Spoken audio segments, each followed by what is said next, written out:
Let's wrap up this section on finding maxes and minimum values of functions by looking at a process for finding the absolute extreme values on a closed interval. Now, I want to be specific. This is talking about the absolute. So let me highlight that. The absolute extreme values, the absolute maxes and mins on a closed interval. We're going to pull the things that we know from Fermat's theorem as well as critical numbers, how to find critical numbers. We're going to put it all together. So everything that we've discussed, the definitions we've discussed, the theorems, extreme value theorem, Fermat's theorem, all of that we're going to put together in this this process for finding absolute extreme values on a closed interval. But it does not specify the local, how to find the local max and mins. That's going to come in a future section. How do we identify all the local maxes and mins? So here we're very specific, finding the absolute extreme values on a closed interval. So we'll start off if we have a continuous function on a closed interval. Okay, so those are the two key facts about the function that we want to guarantee before we jump into this process. But if it's a continuous function on a closed interval, we're going to start to find the absolute extreme values by first looking at the critical numbers. So remember that the critical numbers for a function of f of x are the places where f prime of x is equal to 0 or f prime of x is undefined.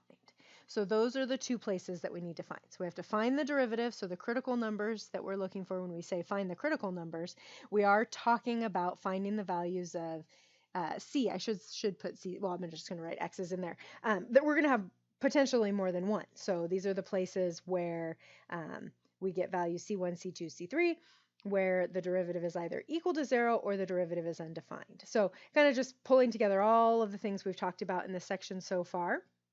These are the potential places where we could have local maxes or mins or absolute maxes or mins. So these are some potential places where local maxes or mins could happen or absolute maxes or mins could happen.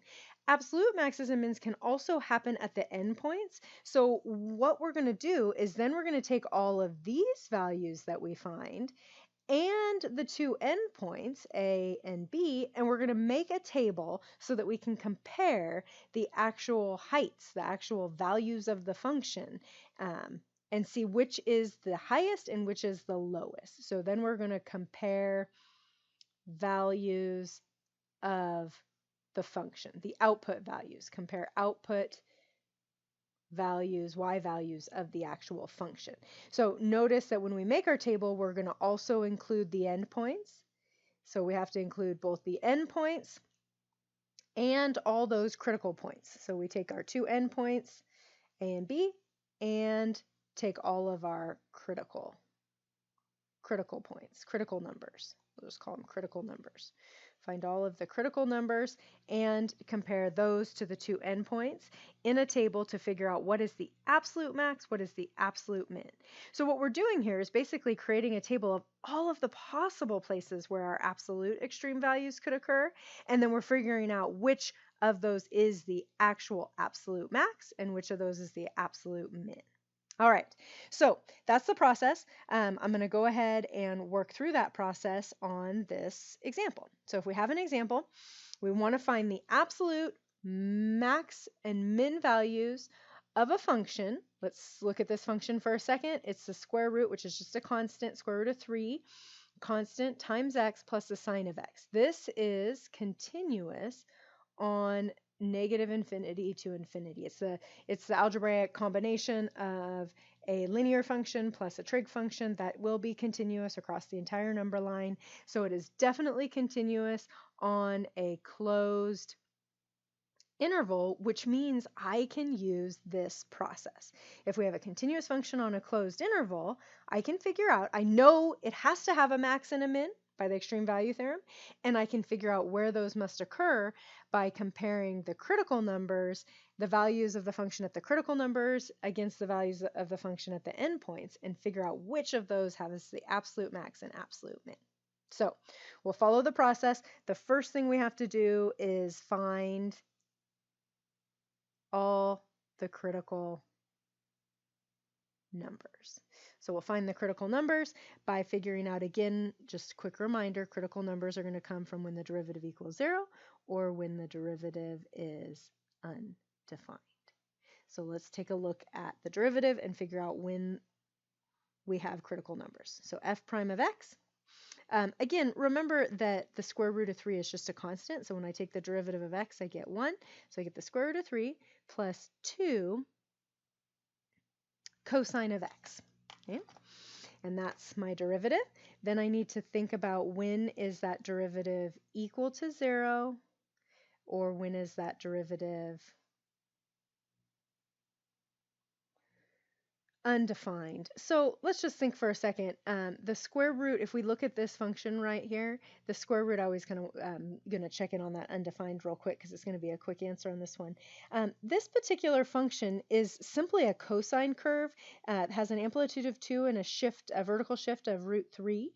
So this function is actually defined, or its domain, if you would rather, it's defined on all real numbers, right?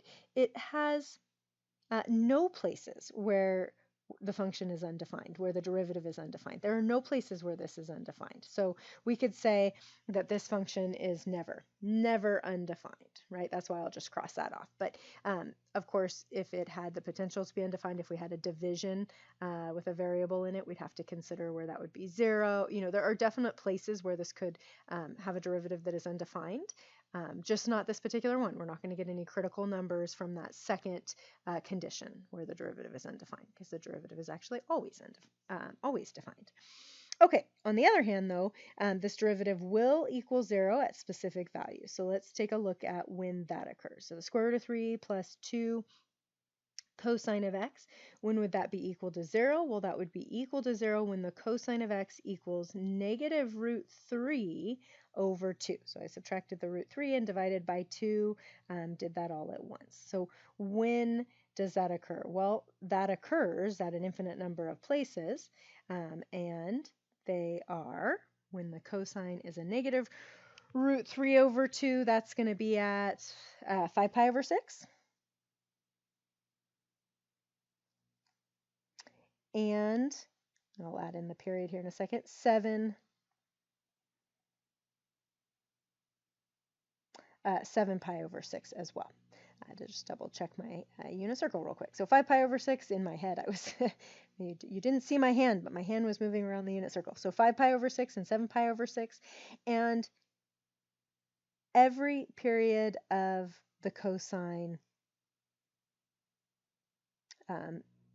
we will hit those 2 points. So this actually occurs at an infinite number of places when k is an integer, symbol for integer.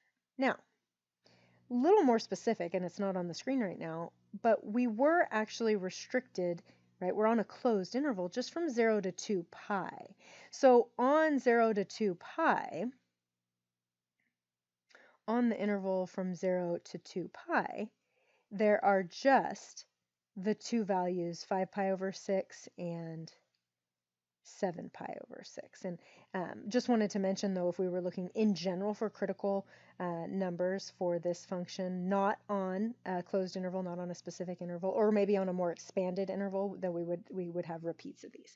So at 5 pi over 6 and at 7 pi over 6. So those are the 2 places where we do have critical numbers. And so the second part is to then take a table. So now we're going to make a table with critical numbers and the endpoints. Because again, remember, absolute maxes or mins can occur at the endpoints. So we're going to make a little table. We're going to compare function values. So in our table, we're going to have x and we're going to have f of x values. Our f of x was, I'm just going to rewrite it here so we have it for plugging in, square root of 3 times x plus 2 sine of x. And the values, and I do like to put these in order, so the values that we're looking at are endpoints. That was an endpoint at 0. Remember, we're going from 0 to 2 pi. So our 2 endpoints, I put those at the ends, the beginning and the end of my x values. And then I have 5 pi over 6 and 7 pi over 6. So we have those 4 values, and now I just need to plug them into the function. I did that ahead of time, so hopefully you won't mind. I'm plugging them directly into this function. I just did it on my calculator to speed up the video, and we will just plug those in. So when I plug in 0, I get back 0. When I plug in 5 pi over 6, I get approximately 5.53. And when I plug in 7 pi over 6, I get approximately 5.35. And when I plug in 2 pi, I get approximately 10.88. And so now what I do is I look at these. Now my third step is going to be in the table, but my third step is to identify, these were all the potential places where I could have maxes or mins. So now I just need to, I could have absolute maxes or mins. So now what I need to do is I need to actually identify which of those is the absolute max value and which is the absolute min value. So now I identify the absolute max and min value from the potential points in the table. Okay, so just following the steps that were outlined in typed form at the beginning. So it turns out that this ordered pair at 0, 0, because 0 is the lowest value that occurs, is the absolute min, and this value right here is the absolute max. And so from my table, I can say, therefore, f of x equals the square root of 3x plus 2 sine of x has an absolute max at 2 pi and 10.88 and an absolute min at the ordered pair 0, 0.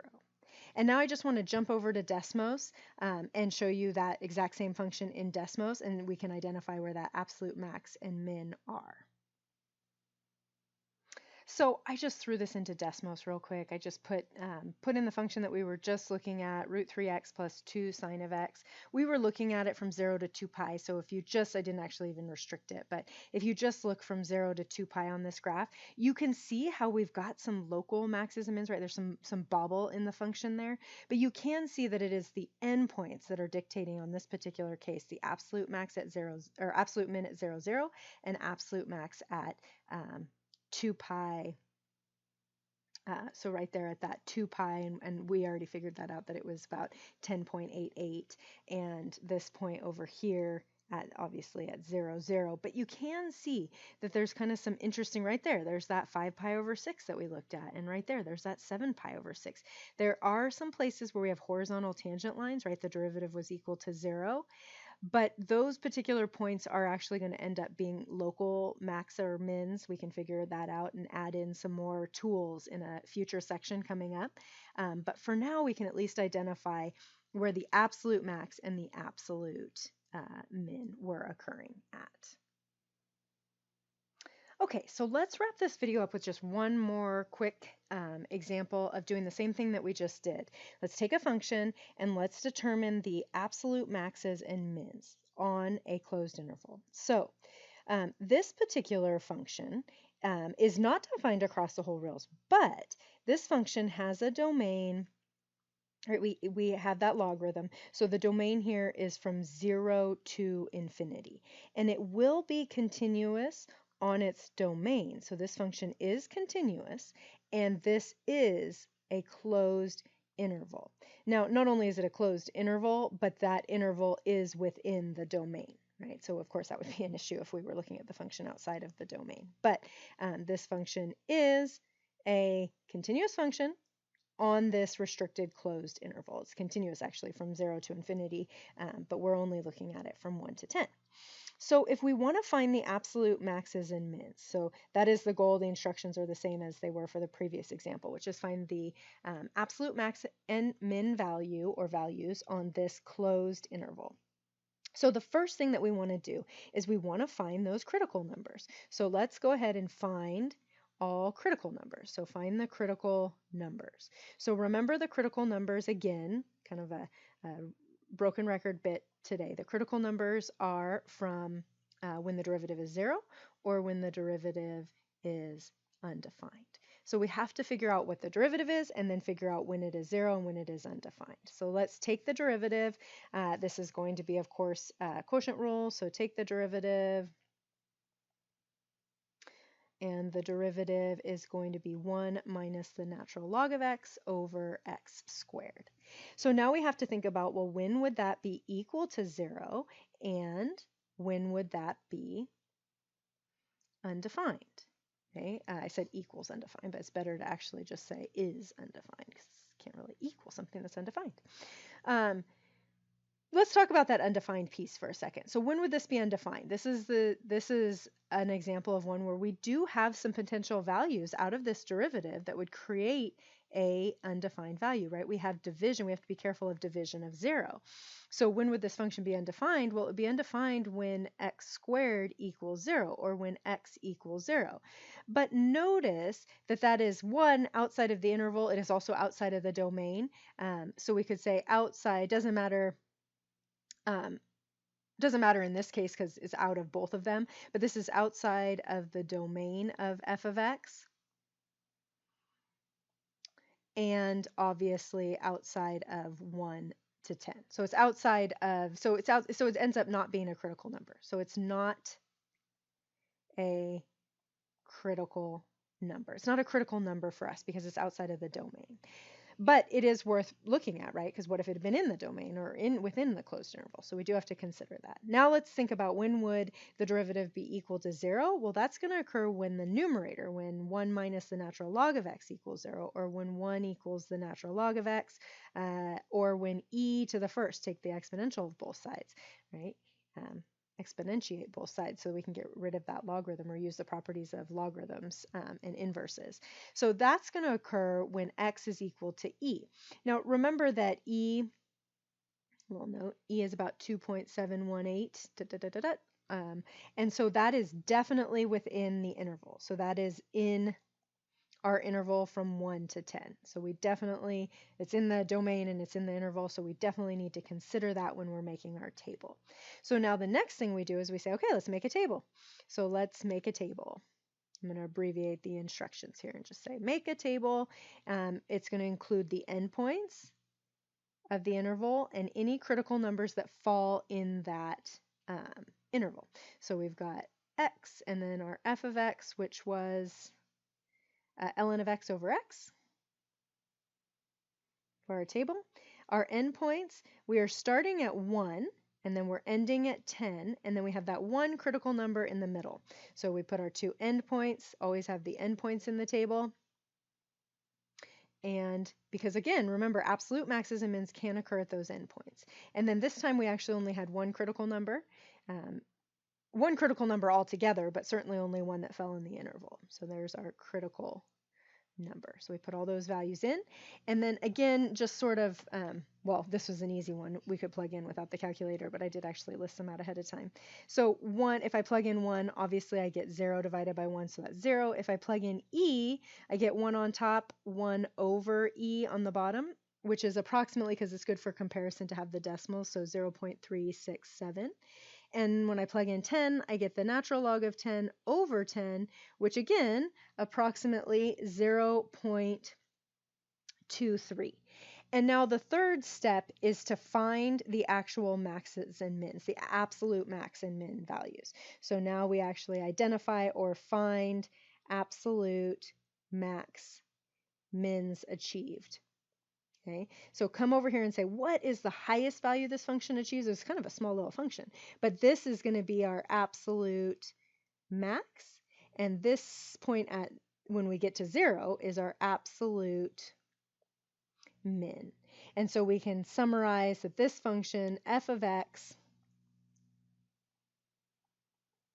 equals ln of x over x, has on 0 to 10, has an absolute min at 0, 0, and an absolute max at 10 and ln of 10 over 10. If we want the approximation, we could write that as 10, 0.23.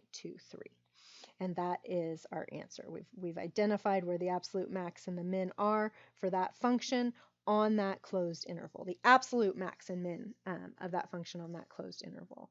And we could take a look at this also in Desmos. I want to remind you that graphing tools are very useful, and I do like to go to my graphing tools to check and to verify, but you will need to show all the work. You have to know how to find your absolute maxes and mins on a closed interval and show all the work to do so. You cannot grab those data points just off of a graph. That's not using calculus to find those points. But let's take a look. I did actually graph it, and this is what it looks like. And what you can see is if you look at it from 0, I'm sorry, from 1 to 10, 1, 0. I'm trying to find it. There it is. If I can get it right there. That's our absolute. So we're looking at it from 1 to 10. So there's 1. Notice you can see that critical point right there. There's that critical point. At E, again, notice that 2.718, that's an approximation. But we have the exact value because we actually did the calculus by hand. So we have the exact value, and there's the value of 10. And so what you can see is, again, continuous function on a closed interval, because we would cut it off at 1 and at 10. But you can see that absolute min and that absolute max, and they're occurring at either an endpoint or at a critical point. And that is what we're looking for. So we are looking for absolute maxes, absolute mins in this process, and we're utilizing our tools from all of the definitions, all of the theorems, everything that came out. There's a lot of definitions and theorems and theory in this section, and now we're just putting it to use to find absolute maxes and mins on a closed interval, because we know for a continuous function that they will occur.